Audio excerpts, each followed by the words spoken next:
ओम उमा महेश्वराय नमः। आप सभी का हमारे YouTube चैनल पर हार्दिक स्वागत है। आज सुने सोमवार व्रत की पौराणिक कथा। सोमवार का व्रत चंद्रदेव और भगवान भोलेनाथ की अर्चना हेतु किया जाता है। इस व्रत को श्रद्धा पूर्वक करने से मानसिक क्लेशों से छुटकारा मिलता है एवं सभी मनोकामनाएं पूर्ण होती हैं। सोमवार के दिन व्रत कथा को सुनने मात्र से भगवान शिव की अनंत कृपा प्राप्त होती है। इसलिए इन कथाओं को श्रद्धा भाव से पूरा अवश्य सुनिएगा। प्रेम से बोलें शंकर भगवान गौरी माता की जय हो।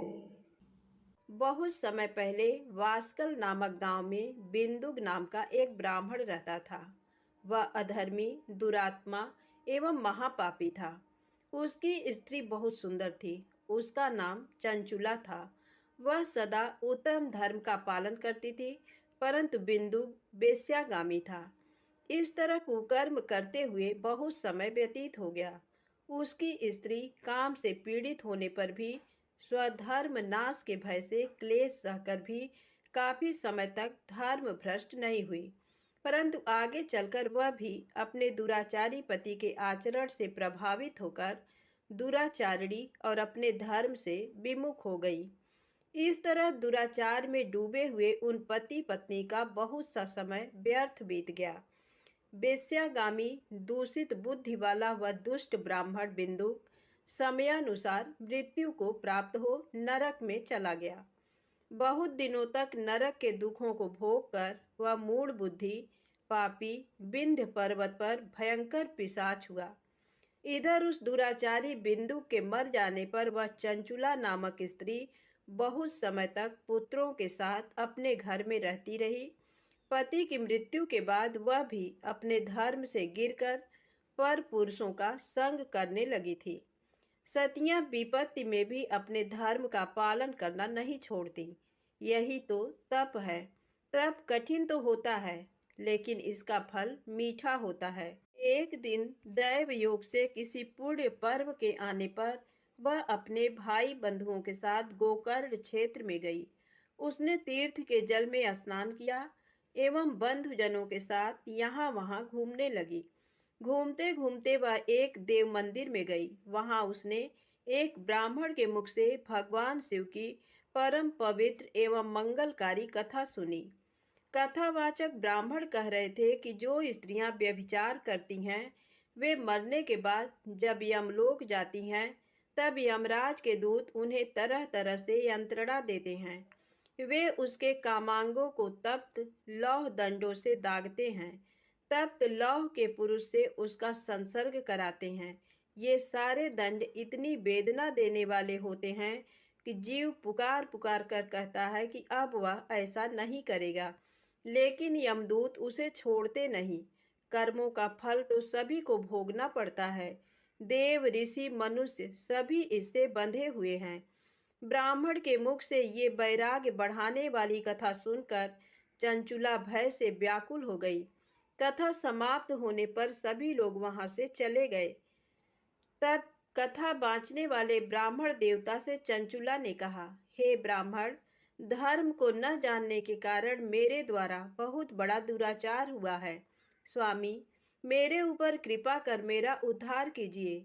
आपके प्रवचन को सुनकर मुझे इस संसार से वैराग्य हो गया है। मुझ मूढ़ चित्त वाली पापिनी को धिक्कार है। मैं निंदा के योग्य हूँ। मैं बुरे विषयों में फंसकर अपने धर्म से विमुख हो गई थी। कौन मुझ जैसी कुमार्ग में मन लगाने वाली पापिनी का साथ देगा?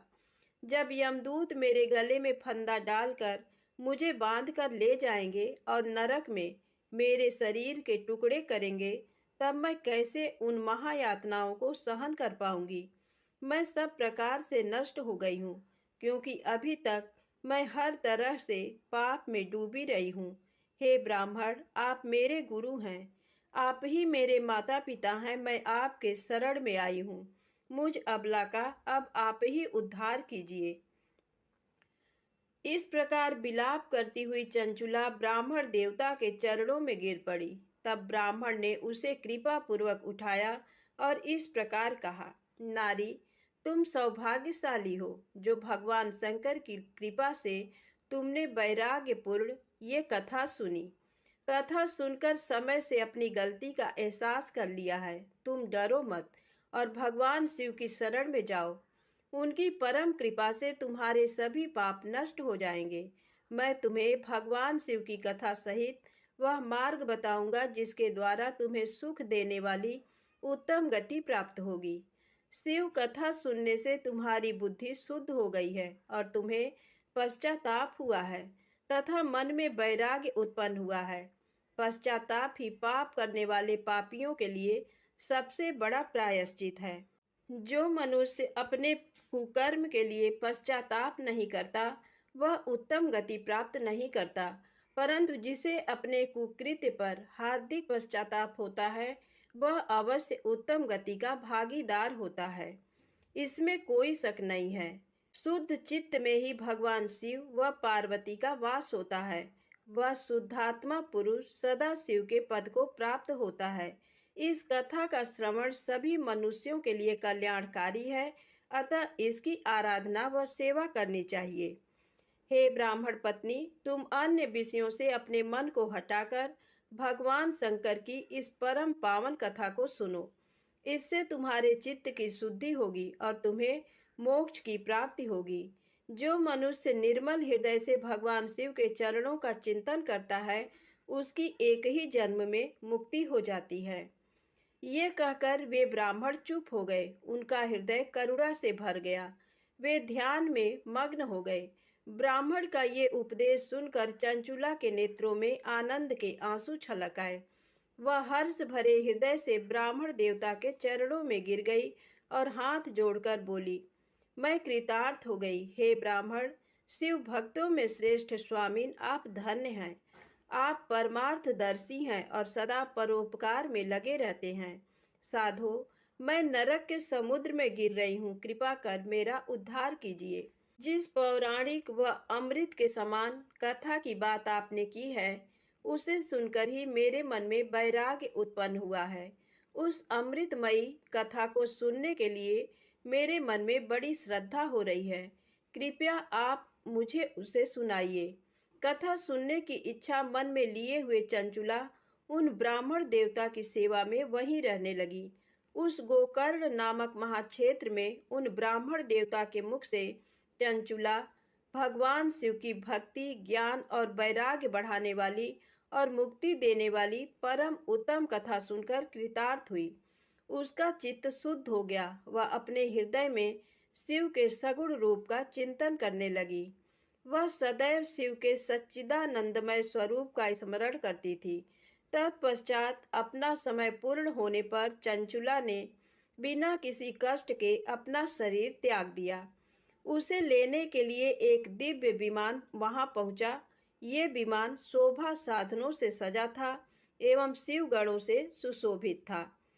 चंचुला विमान से शिवपुरी पहुंची। उसके सारे पाप धुल गए। वह दिव्यांगना हो गई।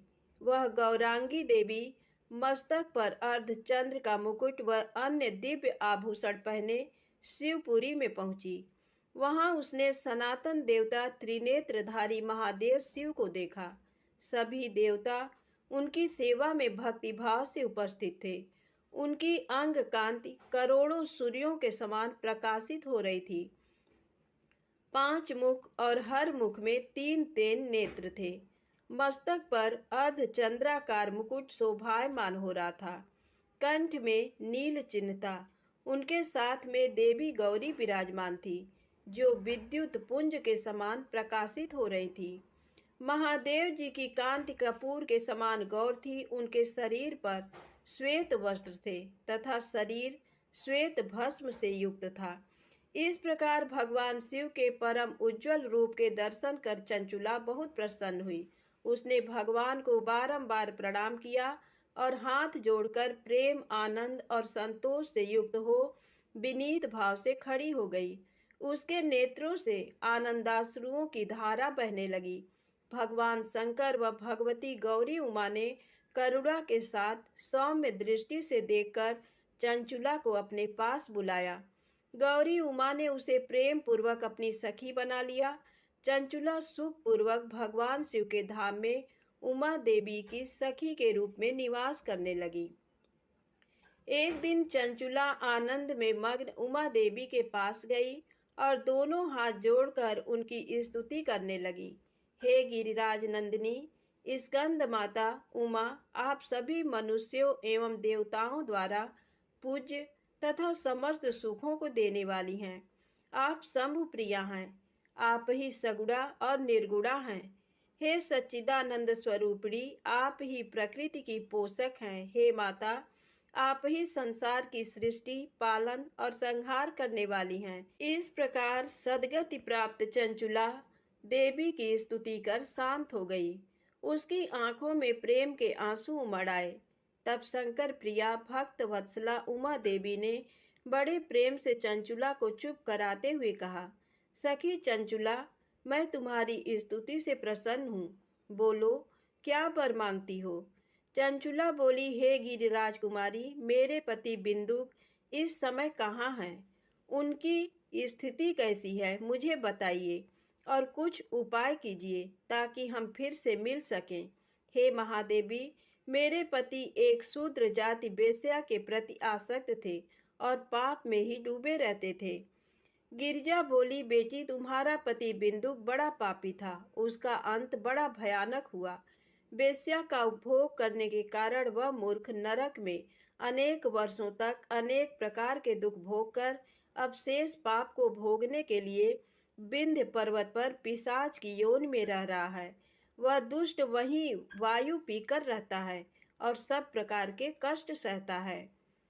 गौरी देवी की ये बात सुनकर चंचुला अत्यंत दुखी हो गई। फिर मन को किसी तरह स्थिर करती हुई दुखी हृदय से माँ गौरी से उसने एक बार फिर पूछा, हे महादेवी, मुझ पर कृपा कीजिए और मेरे पापी पति का अब उद्धार कर दीजिए। कृपा करके मुझे वह उपाय बताइए जिससे मेरे पति को उत्तम गति प्राप्त हो सके। गौरी देवी ने कहा, यदि तुम्हारा पति भगवान शिव की पुण्यमयी उत्तम कथा सुने तो वह इस दुर्गति को पार करके उत्तम गति का भागी हो सकता है। अमृत के समान मधुर गौरी देवी का ये वचन सुनकर चंचुला ने दोनों हाथ जोड़कर मस्तक झुकाकर उन्हें बारंबार प्रणाम किया तथा प्रार्थना की कि मेरे पति को भगवान शिव की कथा सुनाने की व्यवस्था कीजिए। ब्राह्मण पत्नी चंचुला के बार बार प्रार्थना करने पर शिव प्रिया गौरी देवी ने भगवान शिव की महिमा का गान करने वाले गंधर्वराज तुम्बुरु को बुलाकर कहा, तुम्बुरो, तुम्हारी भगवान शिव में प्रीति है। तुम मेरे मन की सभी बातें जानकर मेरे कार्यों को सिद्ध करते हो। तुम मेरी इस सखी के साथ विंध्य पर जाओ। वहाँ एक महाघोर और भयंकर पिशाच रहता है। पूर्व जन्म में वह पिशाच बिंदुक नामक ब्राह्मण मेरी इस सखी चंचुला का पति था। वह वेश्यागामी हो गया था। उसने स्नान, संध्या आदि नित्य कर्म छोड़कर अपवित्र रहने लगा। क्रोध के कारण उसकी बुद्धि भ्रष्ट हो गई। दुर्जनों से उसकी मित्रता तथा सज्जनों से द्वेष बढ़ गया था। वह अस्त्र शस्त्र से हिंसा करता, लोगों को सताता और उनके घरों में आग लगा देता था। चांडालों से दोस्ती करता, वह रोज वेश्या के पास जाता था। पत्नी को त्याग कर दुष्ट लोगों से दोस्ती कर उन्हीं के संपर्क में रहता था। वह मृत्यु तक दुराचार में फंसा रहा। मृत्यु के बाद उसे पापियों के भोग स्थान यमपुर ले जाया गया। वहाँ घोर नरकों को सहकर इस समय वह विंध्य पर पिशाच बनकर रह रहा है और पापों का फल भोग रहा है। तुम उसके सामने परम पुण्यमयी पापों का नाश करने वाली भगवान शिव की दिव्य कथा का प्रवचन करो। इस कथा को सुनने से उसका हृदय सभी पापों से मुक्त होकर शुद्ध हो जाएगा और वह प्रेत योनि से मुक्त हो जाएगा। दुर्गति मुक्त होने पर उस बिंदुक नामक पिशाच को विमान पर बिठाकर तुम भगवान शिव के पास ले आना। माँ उमा का आदेश पाकर गंधर्व राज तुम्बरो प्रसन्नता पूर्वक अपने भाग्य की सराहना करते हुए चंचुला को साथ लेकर विमान से पिशाच के निवास स्थान विंध्य पर्वत पर गया। वहां पहुंचकर उसने उस विकराल आकृति वाले पिशाच को देखा। उसका शरीर विशाल था, उसकी ठोड़ी बड़ी थी। वह कभी हंसता, कभी रोता, कभी उछलता था। महाबली तुम्बरों ने बिंदुक नामक पिशाच को पासों से बांध लिया। उसके पश्चात तुम्बरों ने कथा बाँचने के लिए स्थान तलाश कर मंडप की रचना की। शीघ्र इस बात का पता लोगों को चल गया कि एक पिशाच के उद्धार हेतु देवी पार्वती की आज्ञा से तुम्बरों भगवान शिव की कथा सुनाने विंध्य पर्वत पर आया है। उस कथा को सुनने के लोभ से बहुत से देवर्षि वहां पहुंच गए। सभी को आदर पूर्वक स्थान दिया गया। पिशाच बिंदुक को पांसों में बांधकर आसन पर बिठाया गया और तब तुम्बरू ने परम उत्तम भगवान शिव की अमृत कथा का गान शुरू किया, जिससे सभी श्रोता कृतार्थ हो गए। परम पुण्यमय कथा को सुनकर पिशाच सभी पापों से मुक्त हो गया और उसने पिशाच शरीर का त्याग कर दिया। शीघ्र ही उसका रूप दिव्य हो गया। उसका शरीर गौर वर्ण का हो गया। शरीर पर श्वेत वस्त्र एवं पुरुषों के आभूषण आ गए। इस प्रकार दिव्य देहधारी होकर बिंदुक अपनी पत्नी चंचुला के साथ स्वयं भी भगवान शिव का गुणगान करने लगा। उसे इस दिव्य रूप में देखकर सभी को बहुत आश्चर्य हुआ। उसका मन परम आनंद से परिपूर्ण हो गया। सभी भगवान महेश्वर के अद्भुत चरित्र को सुनकर कृतार्थ हो उसका यशोगान करते हुए अपने अपने धाम को चले गए। बिंदुक अपनी पत्नी चंचुला के साथ विमान में बैठकर शिवपुरी की ओर चल दिया। महेश्वर के गुणों का गान करता हुआ बिंदुक अपनी पत्नी चंचुला व तुम्बरू के साथ शीघ्र ही शिवधाम पहुंच गया। भगवान शिव व देवी पार्वती ने उसे अपना पार्षद बना लिया। दोनों पति पत्नी सुखपूर्वक भगवान महेश्वर एवं देवी गौरी के श्री चरणों में अविचल निवास पाकर धन्य हो गए। प्रेम से बोले शंकर भगवान की जय हो। अब आइए सुने सोमवार व्रत की दूसरी पौराणिक कथा। एक समय की बात है, किसी नगर में एक साहूकार रहता था। उसके घर में धन की कोई कमी नहीं थी, लेकिन उसकी कोई संतान नहीं थी। इस कारण वह बहुत दुखी था। पुत्र प्राप्ति के लिए वह प्रत्येक सोमवार व्रत रखता था और पूरी श्रद्धा के साथ शिव मंदिर जाकर भगवान शिव और पार्वती जी की पूजा करता था। उसकी भक्ति देखकर एक दिन माँ पार्वती प्रसन्न हो गई और भगवान शिव से उस साहूकार की मनोकामना पूर्ण करने का आग्रह किया।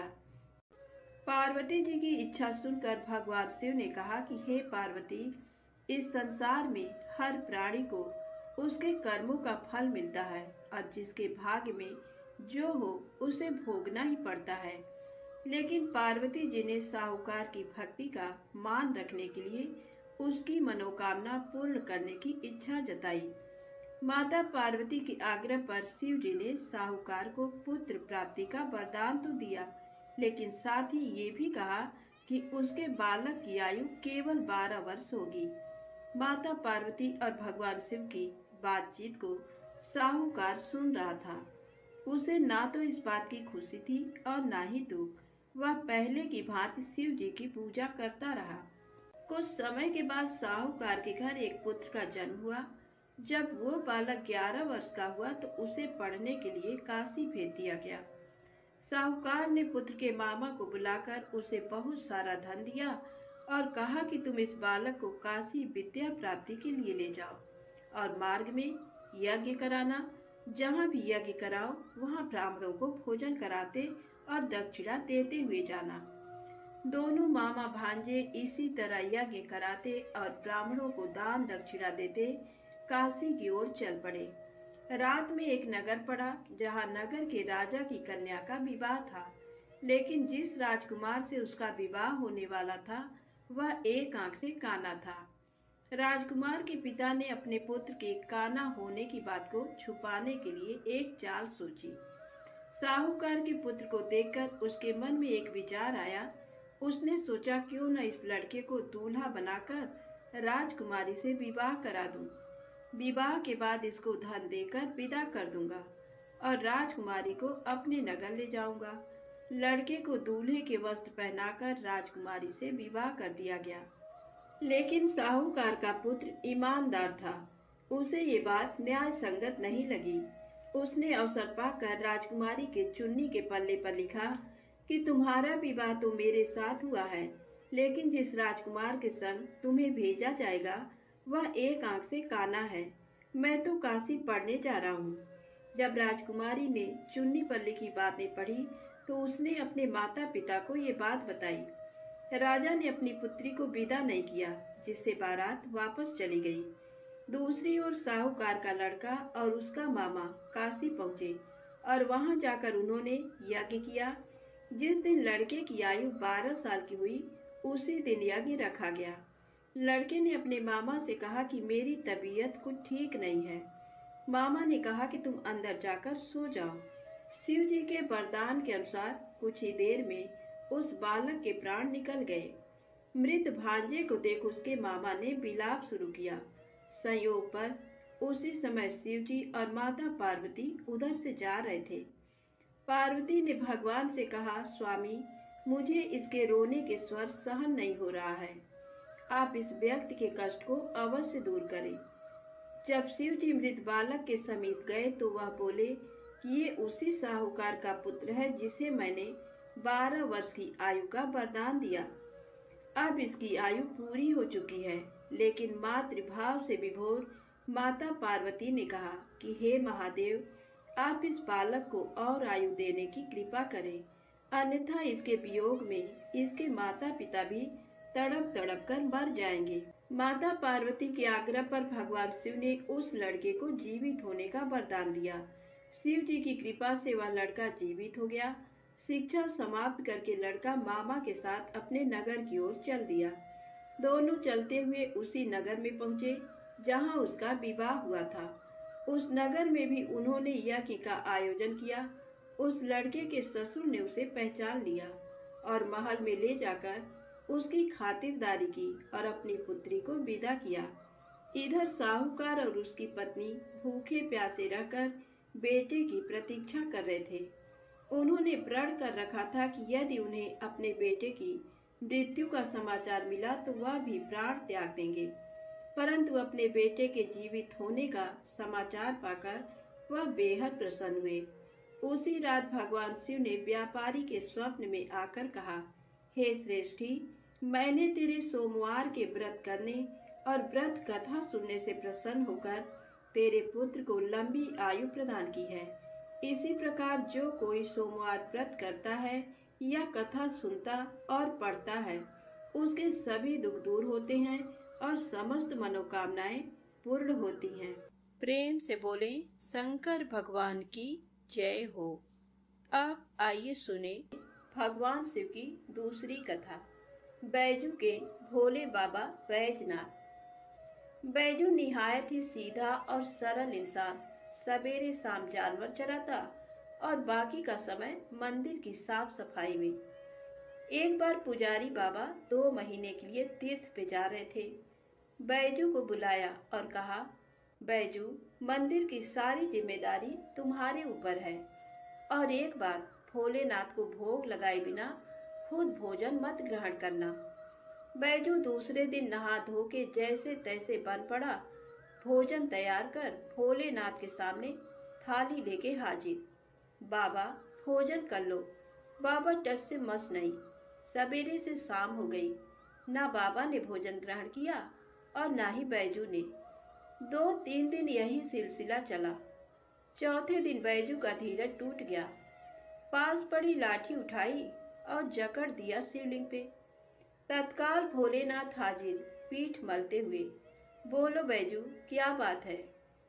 बैजू बोला, 4 दिन से तुम्हारे चक्कर में बिना कुछ खाए पिए गुहार लगाए रहे हैं, सुनाई नहीं पड़ा और लाठी जकड़ा नहीं कि हाजिर।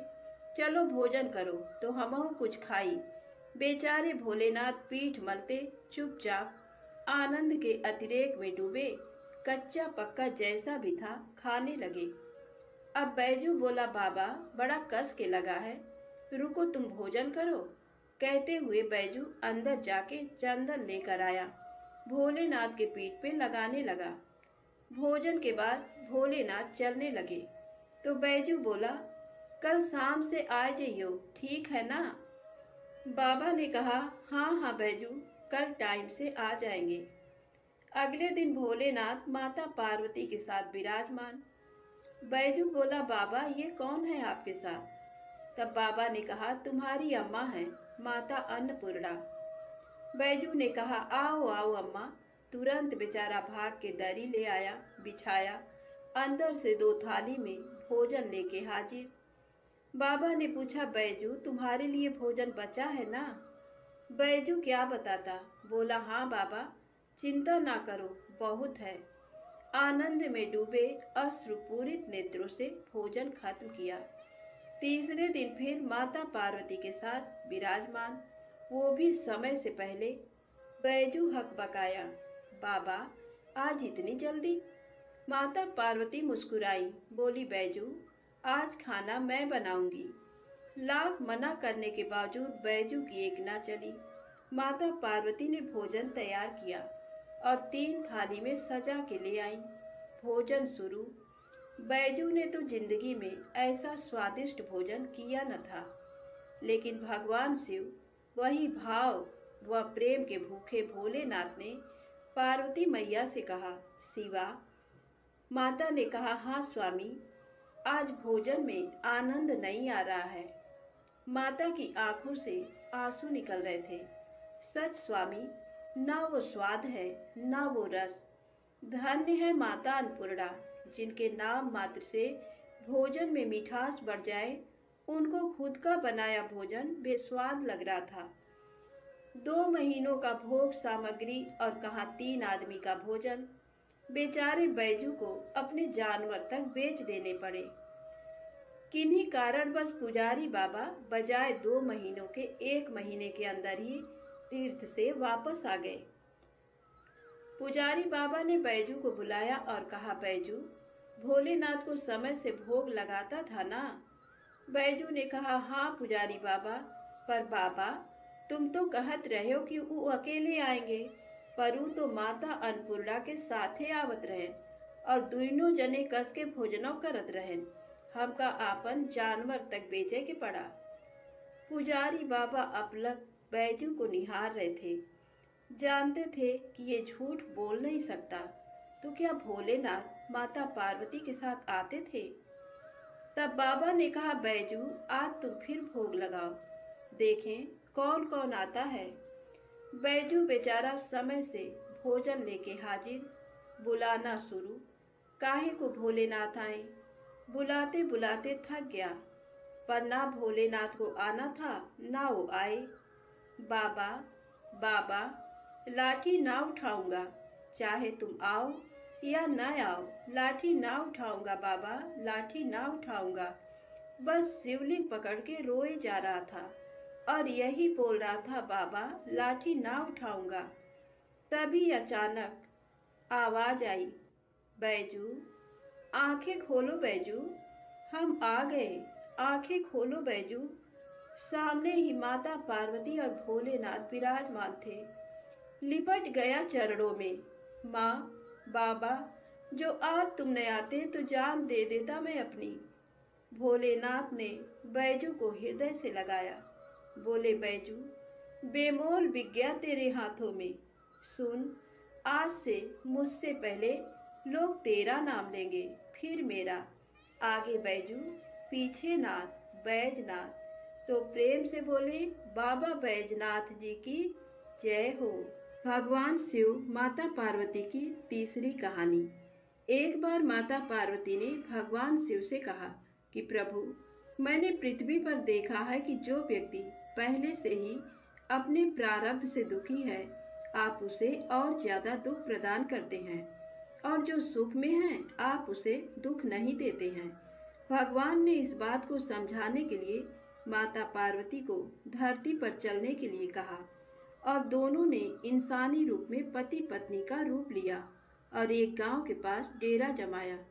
शाम के समय भगवान ने माता पार्वती से कहा, कि हम मनुष्य रूप में यहाँ आए हैं, इसलिए यहाँ के नियमों का पालन करते हुए हमें यहाँ भोजन करना होगा।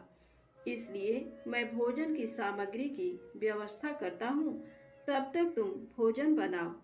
जब भगवान के जाते ही माता पार्वती रसोई में चूल्हे को बनाने के लिए बाहर से ईंटें लेने गईं और गांव में कुछ जर्जर हो चुके मकानों से ईंटें लाकर चूल्हा तैयार कर दिया। चूल्हा तैयार होते ही भगवान वहां पर बिना कुछ लाए ही प्रकट हो गए। माता पार्वती ने उनसे कहा, आप तो कुछ लेकर नहीं आए, भोजन कैसे बनेगा? भगवान बोले, पार्वती अब तुम्हें इसकी जरूरत नहीं पड़ेगी। भगवान ने माता पार्वती से पूछा कि तुम चूल्हा बनाने के लिए इन ईंटों को कहाँ से लेकर आई? तो माता पार्वती ने कहा, प्रभु इस गांव में बहुत से ऐसे घर भी हैं जिनका रखरखाव सही ढंग से नहीं हो रहा है। उनकी जर्जर हो चुकी दीवारों से मैं ईंटें निकाल कर ले आई। भगवान ने फिर कहा, जो घर पहले से खराब थे तुमने उन्हें और खराब कर दिया। तुम ईंटें उन सही घरों की दीवार से भी तो ला सकती थी। तब माता पार्वती बोली, प्रभु उन घरों में रहने वाले लोगों ने उनका रखरखाव बहुत सही तरीके से किया है और वो घर सुंदर भी लग रहे हैं। ऐसे में उनकी सुंदरता को बिगाड़ना उचित नहीं होता। भगवान बोले, पार्वती यही तुम्हारे द्वारा पूछे गए प्रश्न का उत्तर है। जिन लोगों ने अपने घर का रखरखाव अच्छी तरह से किया है, यानी सही कर्मों से अपने जीवन को सुंदर बना रखा है, उन लोगों को दुख कैसे हो सकता है? मनुष्य के जीवन में जो भी सुखी है वो अपने कर्मों के द्वारा सुखी है और जो दुखी है वो अपने कर्मों के द्वारा दुखी है। इसलिए हर एक मनुष्य को अपने जीवन में ऐसे ही कर्म करने चाहिए कि जिससे इतनी मजबूत व खूबसूरत इमारत खड़ी हो जाए, कभी भी कोई भी उसकी एक ईंट भी निकालने ना पाए। प्रेम से बोले शंकर भगवान गौरी माता की जय हो। यदि आपको कथाएं अच्छी लगी हो तो प्लीज़ लाइक अवश्य करें, चैनल को सब्सक्राइब करें, ज़्यादा से ज़्यादा शेयर करें। जय माता दी, जय भोलेनाथ।